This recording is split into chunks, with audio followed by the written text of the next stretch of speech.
Eu sou arquiteta de formação, formada na FAUSP, onde eu também fiz o meu mestrado e o meu doutorado.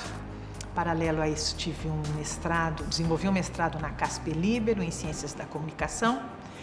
E a minha atuação foi predominantemente na academia mesmo, né? Eu trabalhei muito pouco tempo em escritório, no Citibank, como design de interiores, mas logo eu me envolvi com a academia e tenho ministrado aulas e feito pesquisa na universidade desde então, né? Na verdade, eu comecei na Unip, onde eu trabalhei 19 anos, tive uma passagem pela Belas Artes, depois fui para o Senac, Centro Universitário Senac, e para a Universidade de São Paulo, que são os atuais lugares onde eu leciono e pesquiso.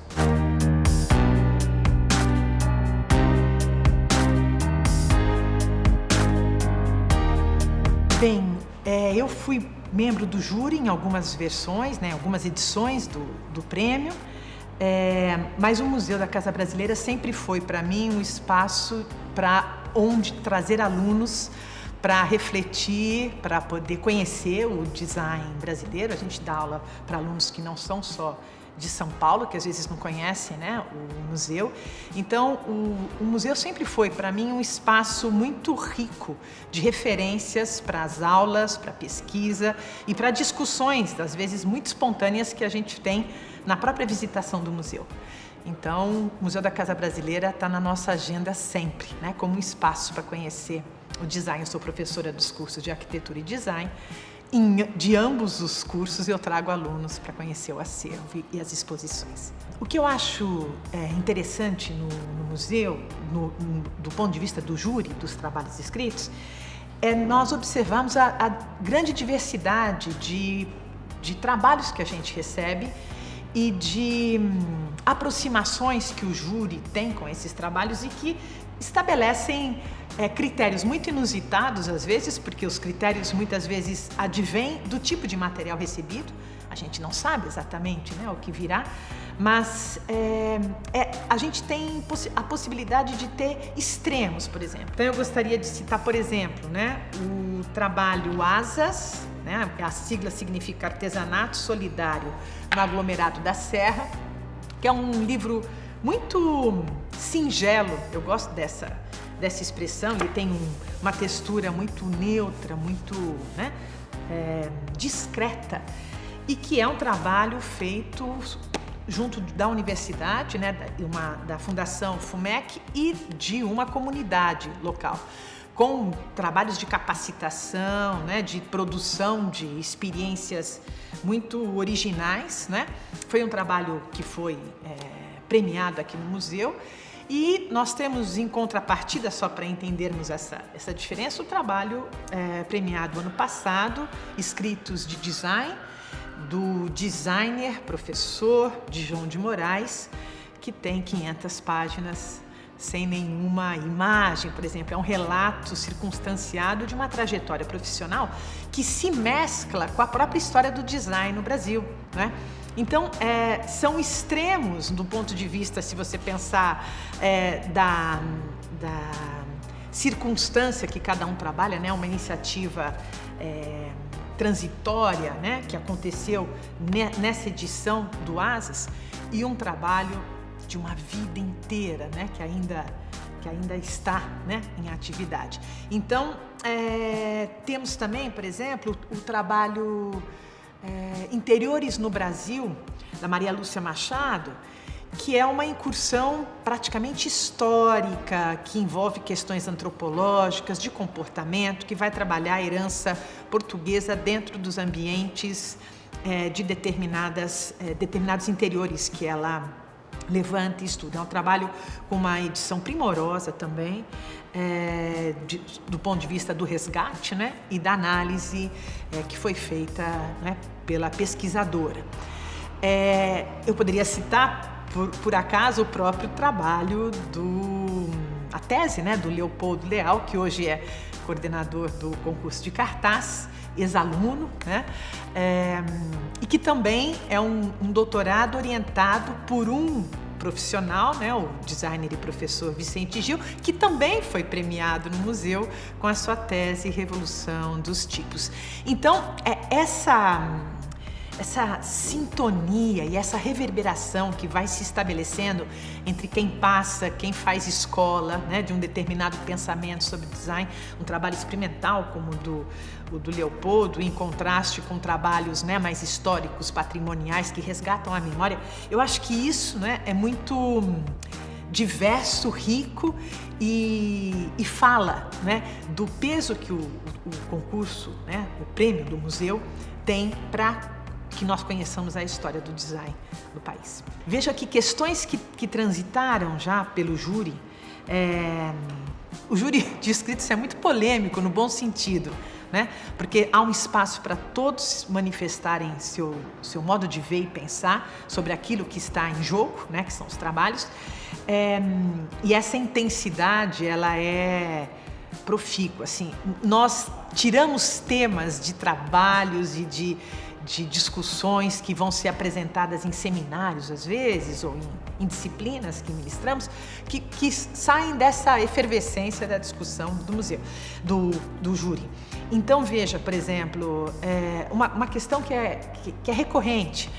O livro é um produto também, né? Do ponto de vista gráfico, o livro é um produto gráfico, é um objeto que você manipula, com o qual você interage com uma certa legibilidade ou não, tem uma determinada expressão visual ou uma capacidade de seduzir pela imagem, pela aparência. E há, em contrapartida, às vezes o discurso, aquilo que se diz, a crítica elaborada, um tema muito difícil, muito complexo, muito polêmico, às vezes, que é tratado por um trabalho. Então, essa discussão, ela é muito interessante, porque ela aparece volta e meia quando nós estamos afunilando, né, os selecionados, aqueles que irão para a exposição, aqueles que serão premiados, e você tem lá um embate, às vezes, em polos de valor, né, ou de leitura muito particular para cada tipo. Uma outra discussão que acho que ainda está aparecendo no começo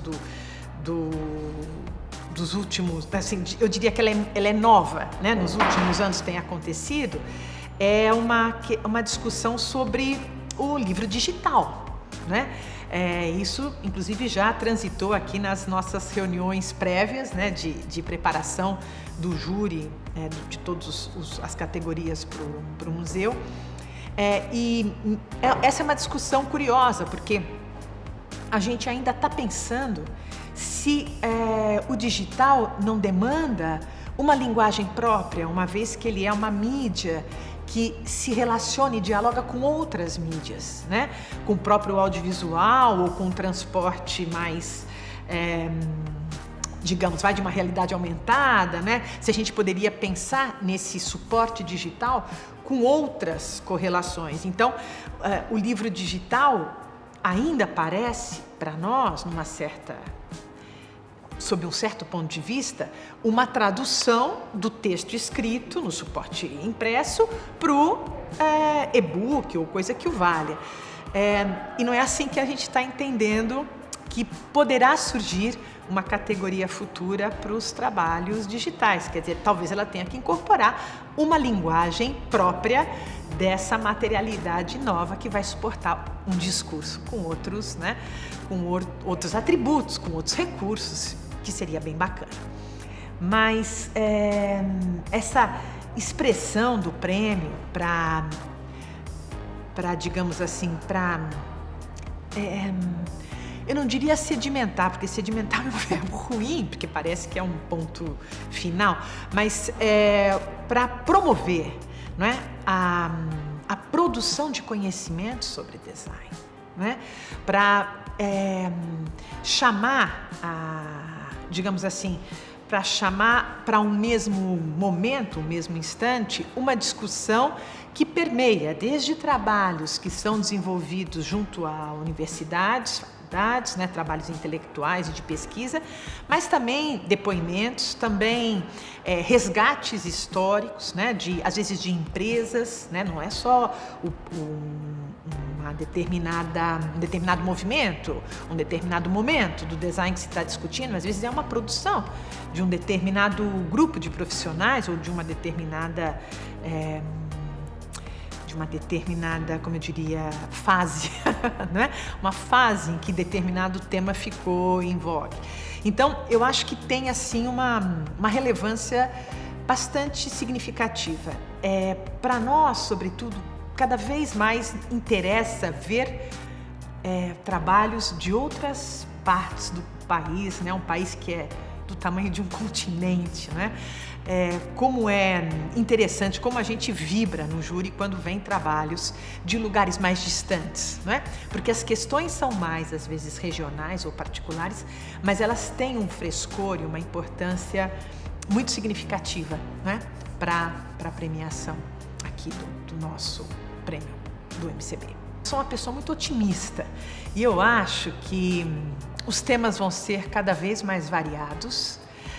Acho que o campo do design tem expandido bastante a sua conexão com várias áreas de conhecimento. Então, esse também é um dilema interessante que a gente enfrenta, né, nas reuniões e discussões do júri.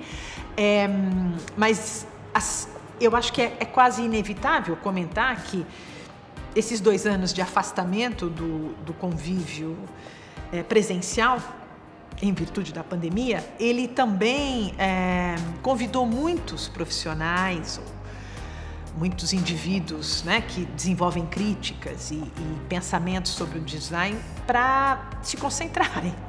Então, eu acredito, né, que a gente possa ter aí uma grande produção de materiais que venham se inscrever e participar do concurso, realizados durante esse tempo de afastamento presencial, mas de uma imersão num determinado tema, né? Uma vez que o período convidou muita gente à reclusão, né? E a reclusão do pesquisador ou do indivíduo que tem ideias ou que pensa e elabora críticas e pensamentos a respeito de um determinado assunto tão sedutor e encantador como o design, às vezes ela é muito, muito produtiva e muito bem-vinda, né? Então, eu tenho as melhores expectativas para essa edição do 35º Prêmio. O corpo de jurados, eu acho que reúne, né, um grande, expressivo grupo de profissionais, especialistas, de várias áreas, né, de tangência com o design. Acho que esse foi um cuidado, talvez por conta dessa expectativa, né, que a equipe toda que está providenciando esses convites e essas aproximações teve. Então, nós temos especialistas de várias áreas do campo do design como um todo, né, não só gráfico, produto, mas embalagem, moda, né? O próprio design estratégico em algumas questões, ações que envolvem responsabilidade social, questões de reflexão patrimonial, memorial, né, sobre o design.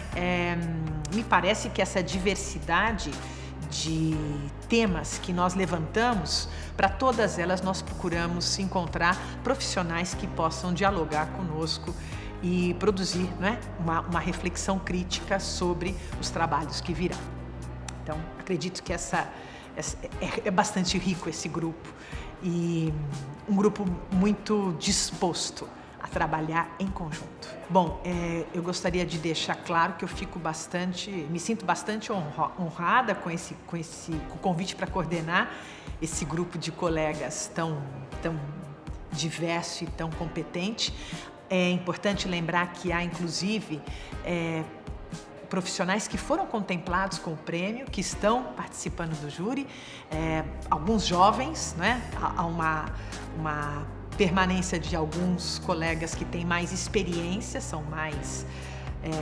conhecem o prêmio há mais tempo, mas há uma leva muito significativa de novas contribuições. Acho que isso também é importante. E eu diria para você que está escutando essa fala até o final, interessado, que venha escrever o seu trabalho aqui no nosso 35º Prêmio do Museu da Casa Brasileira, porque afinal de contas essa é uma oportunidade, né?